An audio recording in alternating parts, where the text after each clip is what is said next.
अच्छा समाचार लेने के लिए आप सबको यहां निमंत्रित किया है। आज एआईडीएमके और भारतीय जनता पार्टी के नेताओं ने मिलकर तय किया है कि आने वाला तमिलनाडु विधानसभा चुनाव एआईडीएमके, भारतीय जनता पार्टी और सभी साथी दल मिलकर एनडीए के नाते लड़ेंगे। உங்கள் அனைவருக்கும் ஒரு மிக முக்கியமான ஒரு நல்ல தகவலை அறிவிக்கவும் இந்த விழாவை நாங்கள் கூட்டியிருக்கிறோம். இன்றைக்கு பாரதிய ஜனதா கட்சியின் தலைவர்களும் அஇஅதிமுகவின் தலைவர்களும் ஒன்றாக இணைந்து இந்த கூட்டணியை உருவாக்கி இருக்கிறார்கள். அடுத்து வரப்போகிற ஒரு தேர்தலை என்டிஏ கூட்டணியின் இதர கட்சிகளுடன் இணைந்து நாங்கள் சந்திக்க இருக்கிறோம். இந்த தகவலை உங்கள் அனைவருக்கும் இன்று அறிவிப்பதற்கான கூட்டம் இது. ये चुनाव राष्ट्रीय स्तर पर नरेंद्र मोदी जी के नेतृत्व में और राज्य स्तर पर एआईडीएमके के नेता एड़ापाडी जी के नेतृत्व में लड़ा जाएगा. இந்த தேர்தல் தேசிய அளவில் திரு மோடி அவர்களின் சீரிய தலைமையிலும் தமிழ்நாட்டில் அஇஅதிமுகவின் தலைவர் திரு எடப்பாடி அவர்களின் தலைமையிலும் நடைபெற இருக்கிறது. एक प्रकार से 1998 से एआईडीएमके एनडीए गठबंधन का हिस्सा है और लंबे समय तक मोदी जी और महान जयललिता जी ने साथ में मिलकर राष्ट्रीय राजनीति में काम किया है. 1998 ஆண்டு முதல் நம்ம அதிமுகவும் பாரதிய ஜனதா கட்சி கூட்டணியை தொடர்ந்து அமைத்து வருகிறது. இது ஒரு இயல்பான கூட்டணி. அவங்க மேடம் ஜெயலலிதா அவர்கள் காலத்திலிருந்து தமிழ்நாட்டில் உள்ள பல இடங்களில் இந்த கூட்டணி போட்டியிட்டு இருக்கிறது. और एक समय पर बीजेपी एआईडीएम के अलायंस ने 39 में से 30 लोकसभा सीट जनरल इलेक्शन में जीती थी. தமிழ்நாட்டில் ஒருமுறை 39 இடங்களில் 30 இடங்களை இந்த கூட்டணி வெற்றி பெற்றிருக்கிறது. मुझे पूरा विश्वास है कि आने वाले दिनों में जो चुनाव होने वाला है वो जनरल इलेक्शन में एनडीए प्रचंड बहुमत हासिल करेगा और तमिलनाडु में फिर से एक बार एनडीए की सरकार बनेगी. வரப்போகிற தேர்தலில் எனக்கு முழு நம்பிக்கை இருக்கிறது. பாரதிய ஜனதா கட்சி அதிமுகவின் இந்த என்டிஏ கூட்டணி மிக பெரும்பான்மையான வாக்குகளை பெற்று ஆட்சி அமைக்க போகிறது. अब बाकी सारी कई बातें मुझे कहनी है, मगर मुझे लगता है आप सवाल पूछ ही लोगे तब मैं सेशन को क्वेश्चन आंसर के लिए ओपन करता हूं. நீங்க நிறைய விஷயங்கள் பேச வேண்டி இருக்கிறது. அதற்கு முன்னாடி நீங்க எல்லாம் ரொம்ப ஆவலா இருப்பீங்க, நிறைய கேள்விகளை கேட்க வேண்டும் என்று. உங்க கேள்விகளோட தொடங்குகிறோம். அதிலேயே எங்க பதில்கள் எல்லாம் உங்களுக்கு கிடைத்துவிடும். एडीएमके और भाजपा का ये जो अलायंस का मतलब मिलके राज्य यहाँ पे बनाएंगे क्या पूछ रहे हैं? सरकार, कोएलिशन सरकार. जी, हम साथ में सरकार बनाएंगे. हम चुनाव एड़ापाडी जी के नेतृत्व में लड़ेंगे. நாங்கள் இணைந்துதான் இங்கே ஆட்சி அமைக்க போகிறோம். அந்த மாதிரி கூட்டணி ஆட்சி தான் நடைபெற போகிறது. திரு எடப்பாடி அவர்களின் தலைமையில் தான் இந்த கூட்டணி நடைபெற போகிறது. एक एक कर पूछिए भाई. ஒவ்வொருவரா கேளுங்க, ஒருத்தரா கேளுங்க. கேள்விகள் एक व्यक्ति पूछो ना. Sir, what are the sir here? अगर जीतेंगे तो भाजपा के जो एमएलए ना मंत्री बनेंगे क्या पूछ रहे? वो हम जीतने के बाद तय करेंगे. मैं कोई कंफ्यूजन छोड़ना नहीं चाहता. डीएमके के लिए हम एड़ापाडी जी के नेतृत्व में चुनाव लड़ेंगे. Sir, what are the demands? வெற்றி பெற்ற பிறகு அதற்கான பதிலை சொல்லுகிறோம். இப்ப நாங்க திமுகவோட எந்த விதமான இந்த மாதிரி குழப்பத்துக்கும் ஆளாக்க விரும்பவில்லை. அதனால ரொம்ப தெளிவா சொல்றோம். திரு எடப்பாடி அவர்களின் சீரிய தலைமையில் இந்த கூட்டணி அமைகிறது. வெற்றிக்கு பிறகு முடிவு செய்யப்படும். Sir, एक second. Sir, what are the demands that ADMK came to alliance with BJP, that NDA? Demand क्या है पूछ रहे हैं? किसका? ADMK demands. एआईडीएमके का कोई कंडीशन नहीं है, कोई डिमांड नहीं। Sir, जरा बताओ भाई तमिल में। ஏடிஎம்கேவோட டிமாண்ட் என்னன்னு அவர் கேட்டதுக்கு ஏடிஎம்கேவோட எந்த விதமான அவங்க டிமாண்டும் வைக்கவில்லை. இது வந்து ஒரு இயல்பான இயற்கையான கூட்டணி. sir, अरे भाई, आप पहली बार प्रेस कॉन्फ्रेंस में आ रहे हो, आप हाथ खड़ा करो, श्रीकांत विल गिव चांस। ஒரு நிமிஷம் நீங்க சொல்லுங்கண்ணா, நீங்க சொல்லுங்க. Sir, what about O Pannirselvam and TT Vidyanagaran? Are they also part of the NDA, or you wanted a united AIADMK, sir? AIADMK के इंटरनल अफेयर्स में हमारा कोई इंटरफियरेंस नहीं होगा।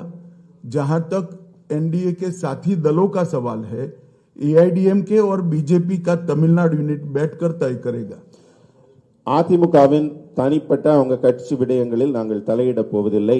மற்றபடி தேர்தல் விஷயங்கள்ல அவர் தலைமையில நாங்க எல்லாரும் அமர்ந்து பேசி எங்களுடைய திட்டமிடலை செய்கிறோம். ஒருத்தர் மாத்தி மாத்தி கேக்குறேன். நீங்க கேட்டீங்க, நீங்க சொல்லுங்க, நீங்க சொல்லுங்க, எந்திரிச்சிருந்து சொல்லுங்க.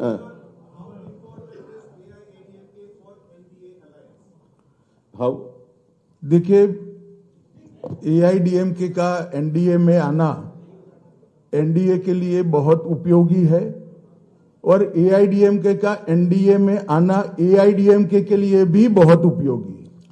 இந்த கூட்டணியில அதிமுக என்டிஏக்குள்ள வருவது அவர்களுக்கும் என்டிஏக்கு அதிமுக வருவதும் இருவருக்குமே வின் வின் சிச்சுவேஷன், இருவருக்குமே பலனளிக்க கூடியது. பின்னாடிலன்னு சொல்லுங்க சார், சொல்லுங்க, எந்திரிச்சு நில்லுங்க மேடம், சொல்லுங்க சொல்லுங்க, நீங்க சொல்லுங்க சொல்லுங்க.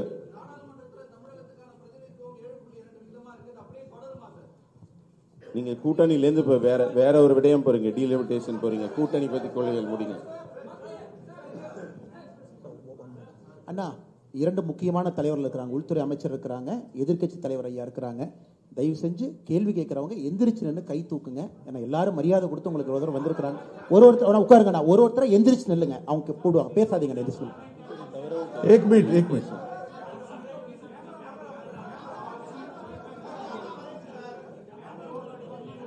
सीटों की संख्या और सरकार बनाने के बाद मिनिस्ट्री का बंटवारा दोनों यूनिट्स हमारे साथियों के साथ बैठकर बाद में तय करेंगे। யார் யாருக்கு எத்தனை தொகுதிகள் என்பதும் வெற்றி பெற்ற பிறகு எப்படி அவங்க ஆட்சியில் பங்கு பெற போகிறார்கள் என்பதெல்லாம் பின்னாடி தான் பேச போறோம். இப்ப அது பேசு பொருளாக இல்லை. एक सेकंड சார், சொல்லுங்க சார், சொல்லுங்க சார்.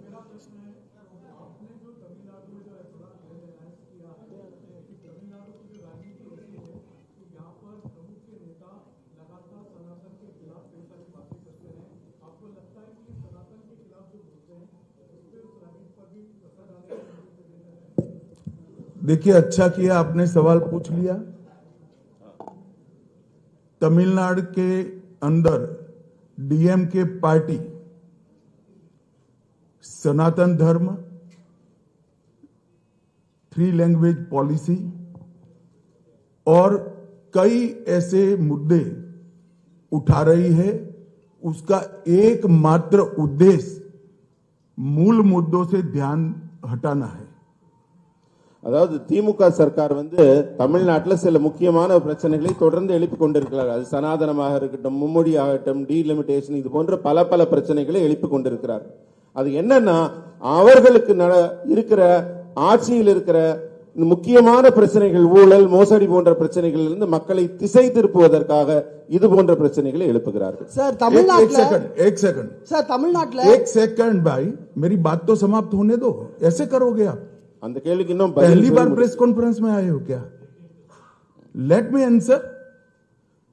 तमिलनाडु का चुनाव आने वाले दिनों में डीएमके सरकार के घनघोर करप्शन, लॉ एंड ऑर्डर का इश्यू, दलितों पर अत्याचार और महिलाओं पर अत्याचार के आधार पर तमिलनाडु की जनता वोट करने जा रही है। வரப்போகிற தேர்தல் எப்படி இருக்கும் என்றால், திமுகவின் மிகப்பெரிய மோசடி ஊழல்கள் பற்றியும், அதே போல சட்டம் ஒழுங்கில் இருக்கிற ஆபத்தை பற்றியும், தலித் மக்கள் மீது தொடுக்கப்படுகிற தாக்குதல்கள் குறித்தும், பெண்கள் குறித்து இருக்கிற ஆபத்து, பெண்கள் மீது தொடுக்கப்படுகிற தாக்குதல் குறித்தும், இது போன்ற திமுகவின் செயலிழந்த தன்மைதான் திமுகவுக்கு இந்த முறை தேர்தல்ல மிகப்பெரிய பேசு பொருளாக இருக்கு. तब डीएमके सरकार ने 39,000 करोड़ के शराब घोटाला, sand mining scam, energy scam,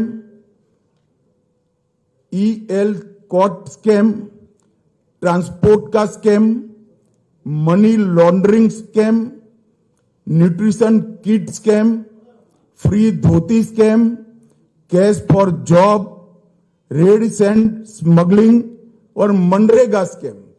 इसके अलावा भी बहुत सारे स्कैम का जवाब पहले तमिलनाडु की जनता को देना चाहिए. तमिलनाडु की जनता स्टालिन और उदयनिधि से एक करप्शन का जवाब मांगती है. இந்த தேர்தல்ல திமுக வந்து மக்களுக்கு பதில் சொல்ல கடமைப்பட்டிருக்கிறது. தமிழகத்தின் முதல்வராகிய ஸ்டாலின் அவர்களும் துணை முதல்வர் உதயநிதி ஸ்டாலின் அவர்களும் தந்த ஊழல் भाई आप स्कैम के नाम पढ़ो. நாம் டாஸ்மாக் ஊழல் முதல்ல இருக்கிறது. டாஸ்மாக் ஊழல் அதுல மிகப்பெரிய மோசடி நடைபெற்றிருக்கிறது. அதே மாதிரி 39,775 கோடி அந்த மோசடி நடைபெற்றிருக்கிறது. அதே மாதிரி மணல் இங்கிருந்து கொள்ளை போகிறது, அது 5,800 கோடி ரூபாய்க்கு மேல் அந்த மோசடி இருக்கிறது. எனர்ஜி மின்சாரம், அந்த நிலக்கரி, இது போன்ற ஊழல்கள் வந்து 4,400 கோடி. எல்காட் நிறுவனத்தில் நடைபெற்றிருக்கிற அரசு நிறுவனத்தின் பங்குகள் விற்பனை மூலம் மோசடி 3,000 கோடிக்கு மேல் இருக்கிறது. போக்குவரத்து துறையில் நடைபெற்றிருக்கும் ஊழல் 2,000 கோடிக்கு மேல் இருக்கிறது. பண மோசடி, மணி லாண்டரிங்ல வந்து 1000 கோடிகளுக்கு மேலே ஊழல் நடைபெற்றிருக்கிறது. அதே போல ஊட்டச்சத்து கிட்டு வழங்குறதுல 450 கோடி. அதே மாதிரி இலவச வேட்டி சேலை, அரசு வேலைக்காக பணம் பெறுவது, செம்மண் கடத்தல் என்று திமுகவின் மோசடியில மன்ரேகா ஸ்கீம் சொல்ற அந்த கிராமப்புற வேலைவாய்ப்பு திட்டத்தில் கூட மிகப்பெரிய ஊழல். ஒரு தனிநபருக்கு கிட்டத்தட்ட 45,000 ரூபாய்க்கு மேல மோசடி நடைபெற்றிருக்கிறது. இதற்கெல்லாம் பதில் சொல்லும் நிலைக்கு இந்த முதல்வரும் துணை முதல்வரும் மக்களுக்கு பதில் சொல்ல கடமைப்பட்டுள்ளார்கள். பிரதர் ஒரு நிமிஷம், நீங்க எந்த மீடியா இருந்தாலும் சரி ஒருத்தருக்கு வாய்ப்பு கொடுக்க விட உங்க பேரு உங்க மீடியா சொல்லிட்டு अरे भाई ओ रहने दो ना. சொல்லுங்க, அடுத்த கேள்வி கேளுங்க. சொல்லுங்க தம்பி. தமிழ்நாட்டில் நீட் தேர்வு ஒரு பெரிய பிரச்சனையா இருக்கு. இந்த நீட் தேர்வுல வந்து திமுக தொடர்ச்சியா அதுல வந்து பிரச்சனை பண்ணிட்டு இருக்காங்க. அண்மையில கூட ஒரு அசம்பிளி பார்ட்டிஸ்ல எல்லாம் கூப்பிட்டு அவங்க ஒரு ரெசல்யூஷன் போட்டுட்டு இருக்காங்க. இந்த மாதிரி விஷயங்கள்ல தமிழ்நாட்டுக்கு பிஜேபி டெட் அகைன்ஸ்டா இருக்கு அப்படின்றத ஃபீல் பண்றாங்க. சோ உங்க அலையன்ஸ் இதுக்கு எப்படி பதில் சொல்லுவீங்க? नीट का इश्यू तमिलनाडु में बहुत बड़ा समस्या। देखिए नीट का इश्यू भी ये लोग ध्यान भटकाने के लिए खड़ा कर रहे हैं और डीलिमिटेशन का इश्यू भी ये लोग ध्यान खड़ा कर रहे हैं. மக்களின் கவனத்தை திசை திருப்புவதற்காக மட்டுமே நீட், டீலிமிட்டேஷன் போன்ற பிரச்சனைகளை திமுக பயன்படுத்துகிறது.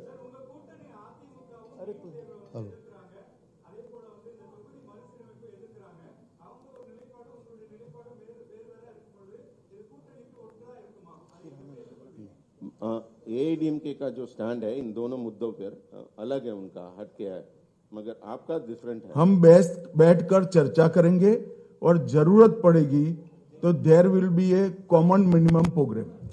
सर मैं बोल रहा हूँ.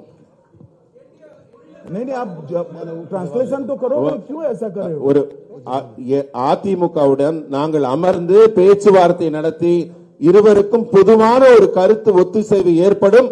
அதனால நீங்க பொதுவான கருத்து ஏற்பட்ட பிறகுதான் தேர்தல் இருக்கும். அதனால நீங்க கவலைப்பட வேண்டாம்.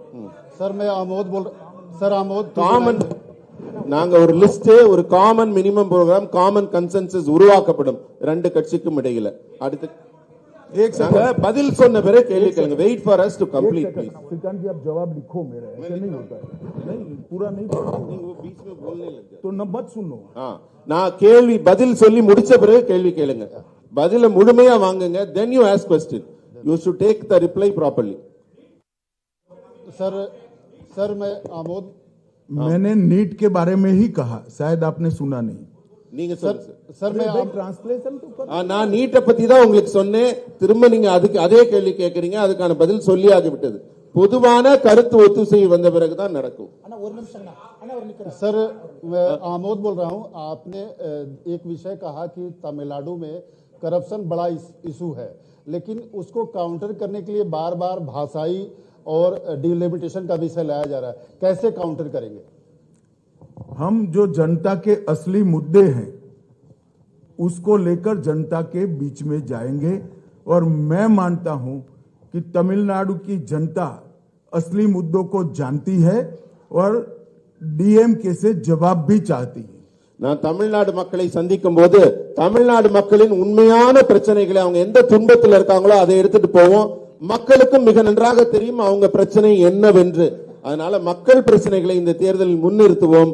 திமுக அவங்கள மாதிரி மடை மாற்ற மாதிரி கவன திருப்பு வேலைகளில் நாங்கள் ஈடுபட மாட்டோம். நேரடியான மக்கள் பிரச்சனைகளில் ஈடுபடுவோம். சொல்லுங்கண்ணா. சார்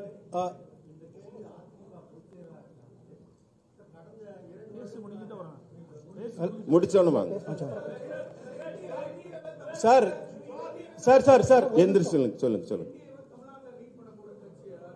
சொல்லிட்டாங்க.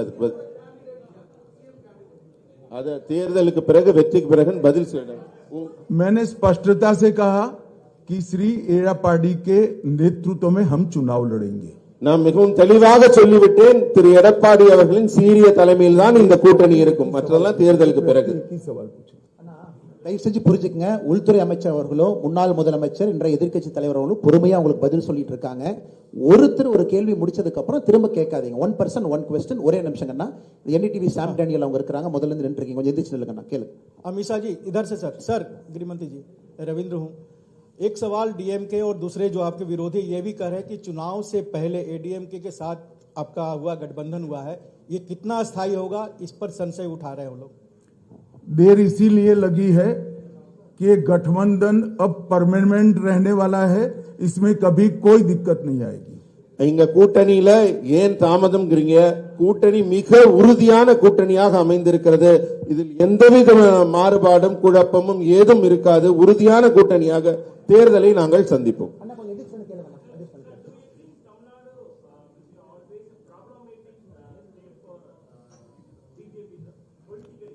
जरा भी नहीं. हम तमिल भाषा, तमिल संस्कृति और तमिल जनता का भारतीय जनता पार्टी गौरव भी करती है और सम्मान भी करती है. தமிழ் மக்களையும் தமிழ் மாநிலத்தையும் தமிழ் மொழியையும் நாங்கள் எங்கள் கௌரவமாக கருதுகிறோமே தவிர என்றுமே தமிழ்நாட்டை பாஜக பிரச்சனைக்குரிய மாநிலமாக கருதியதில்லை. ये नरेंद्र मोदी जी ही थे जिन्होंने महान तमिल परंपरा से सेंगोल को संसद के अंदर प्रस्तापित किया. डीएमके ने कभी मांग नहीं की. ஆனா நாங்க மோடி அவர்கள் தமிழ்நாட்டை மதித்து தமிழ் கலாச்சார பண்பாட்டை மதித்து பாராளுமன்ற புதிய கட்டிடத்தில் செங்கோலை நிறுவினார். ஆனா திமுக அதை எதிர்த்தது. ये मोदी जी ही थे जिन्होंने काशी तमिल संगमम और सौराष्ट्र तमिल संगमम की शुरुआत की. மோடி அவர்கள் தான் தமிழின் பெருமையை போற்றுவதற்காக காசியில் தமிழ் சங்கமத்தையும் அங்க குஜராத்தில் சௌராஷ்டிரா தமிழ் சங்கமத்தையும் பெருமையாக நடத்தினார். खेलो इंडिया में तमिल मार्शल आर्ट सिलंबम को मोदी जी ने ही शामिल किया. தமிழ்நாட்டில் மிக புகழ்பெற்ற பாரம்பரிய விளையாட்டான சிலம்பம் விளையாட்டை கேலோ இந்தியா விளையாட்டு போட்டியில் அவர் இணைத்தவர் திரு மோடி அவர்கள். मोदी जी ने ही सेंट्रल शास्त्रीय तमिल संस्थान CICT 25 करोड़ की लागत से इसकी शुरुआत नरेंद्र मोदी जी ने ही की. தமிழ்நாட்டில் தமிழ் மொழியை வளர்ப்பதற்காக இருக்கிற ஒரே நிறுவனம் செம்மொழி தமிழாய்வு நிறுவனம். அது மத்திய அரசின் நிறுவனம். 24 கோடி ரூபாய் முதலீட்டில் அதை உருவாக்கியவர் திரு நரேந்திர மோடி அவர்கள். हमारी सरकार ने ही ह्यूस्टन यूनिवर्सिटी में तमिल पीठ की शुरुआत की.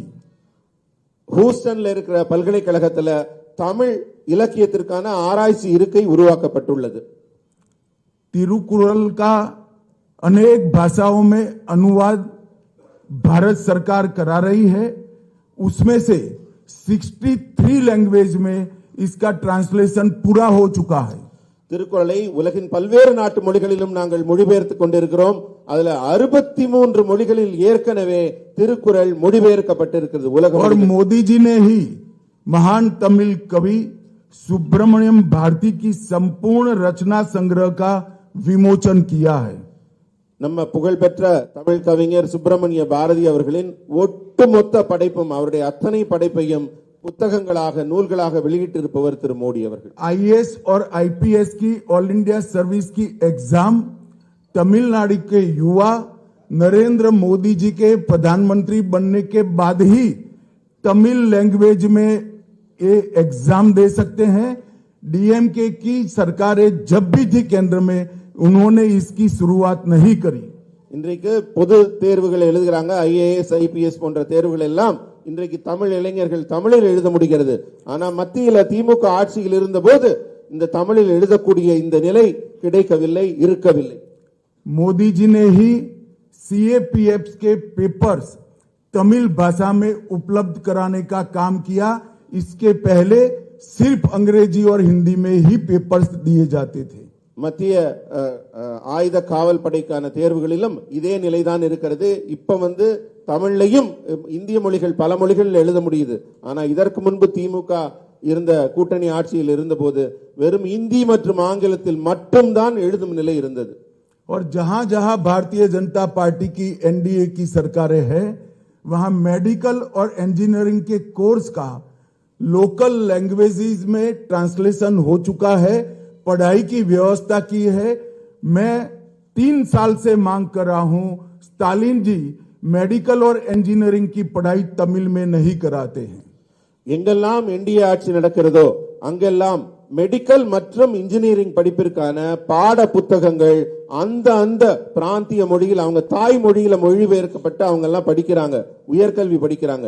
நான் 3 ஆண்டுகளாக தமிழகம் வரும்போது தமிழக முதல்வராக இருக்கும் ஸ்டாலினிடம் திரும்ப திரும்ப சொல்லுகிறேன், தமிழில் நீங்க மருத்துவம் மற்றும் உயர்கல்வி பொறியியல் படிப்பை பாட புத்தகங்களை உருவாக்குகள் என்று. ஆனா இதுவரை அந்த வேலை நடைபெறவில்லை. और मैं आज तमिलनाडु की जनता को पूछने आया हूं, डीएमके ने तमिल भाषा के लिए क्या किया, वो जरा डीएमके तमिलनाडु की जनता को बता दे। நான் கேட்கிறேன், திமுக இதுவரை தமிழ் தமிழ் என்று சொல்கிறார்களே, தமிழ் மொழியின் வளர்ச்சிக்காக என்ன செய்திருக்கிறார்கள் என்பதை தமிழக மக்களிடம் பட்டியலிட முடியுமா? हो गए आपका सवाल, सिट डाउन। சார், பாஜகவினுடைய மாநில தலைவர் மாற்றப்பட்ட பிறகுதான் அதிமுக தேசிய ஜனநாயக கூட்டணி இணைந்திருக்கா? ஏன்னா 2023 வெளியேறும் பொழுது மாநில தலைவருடைய குற்றச்சாட்டை முன் வச்சுதான் வெளியே போயிருந்தாங்க. இத பாஜக தலைமை எப்படி பாக்குது? एडीएमके ने अभी तक ना अलायंस में शामिल नहीं हुआ, क्योंकि वो स्टेट प्रेसिडेंट को बदलाव होने के बाद ही आने के लिए ये जरा भी सच बात नहीं। आज भी अन्नामलाई स्टेट प्रेसिडेंट है।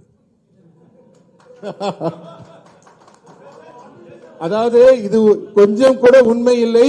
ஏன்னா இன்றும் திரு அண்ணாமலை அவர்கள் தான் இங்கே மாநில தலைவராக உங்கள் முன் அமர்ந்திருக்கிறார். That is why he is sitting with me. அதனாலதான் அவர் என் பக்கத்துல இங்க அருகில் அமர்ந்திருக்கிறார். இதுல உண்மை இல்லை.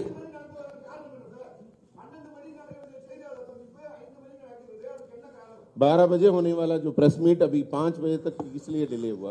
देखिए, मैंने कहा ना कि देरी इसलिए हुई है कि गठबंधन को लंबा चलाना है। எதனால தாமதம் நீங்க கேட்டதுக்கு நான் ஏற்கனவே பதில் சொல்லிவிட்டேன். நீண்ட உறுதியான வலுவான கூட்டணி அமைப்பதற்காகத்தான் காலதாமதமானது. सर, जिसने पूछ लिया है प्लीज हाथ ऊपर मत करिए।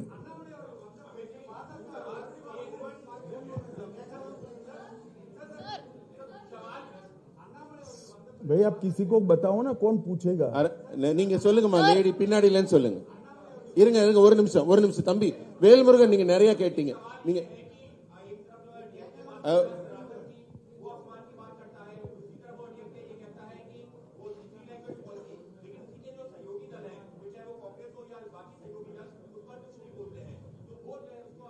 तो क्या तमिलनाडु की जनता नहीं जानती है?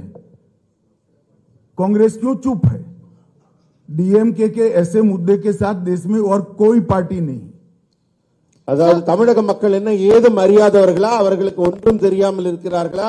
காங்கிரசின் நிலைப்பாடு என்ன, அவர்கள் சொல்வது என்ன, எதை அவர்கள் தேர்தலில் முன்னிறுத்துகிறார்கள் என்பதை அறிந்தவர்களாக இருக்கிறார்கள். நீங்க சொல்லுங்கம்மா. Sir, you said in your tweet that Annamalai's skills would be leveraged to the national level. Would that be moving Annamalai to the national level, or will Annamalai sir will have to play a role in the 2026 elections of Tamil Nadu as well? आप कुछ चीजें हमारी party पर छोड़ दीजिए, हम चलाएंगे ना अच्छे से। நீங்க சில விஷயங்கள் எல்லாம் எங்க கட்சி முடிவெடுக்கிறதுக்காக मेरी पार्टी की इतनी सारी चिंता मत करिए, हम चलाएंगे अच्छे से। நீங்க கட்சி நடத்த வேண்டாம், நாங்க நடத்திக்கிறோம், அதை பத்தி நீங்க கவலைப்படாதீங்க. चलिए, धन्यवाद मित्रों, बहुत बहुत धन्यवाद। अमित जी सर நன்றி நன்றி நன்றி நன்றி உங்கள் அனைவருக்கும் நன்றி.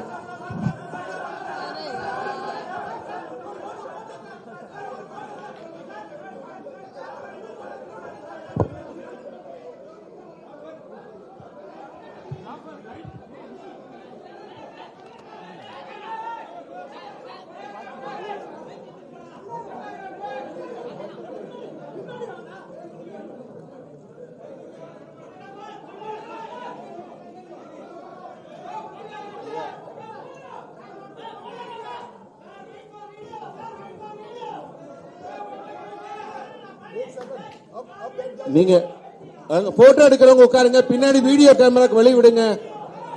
கொஞ்சம் அமருங்க அமருங்க, கொஞ்சம் போட்டோ கொஞ்சம் உட்காருங்க.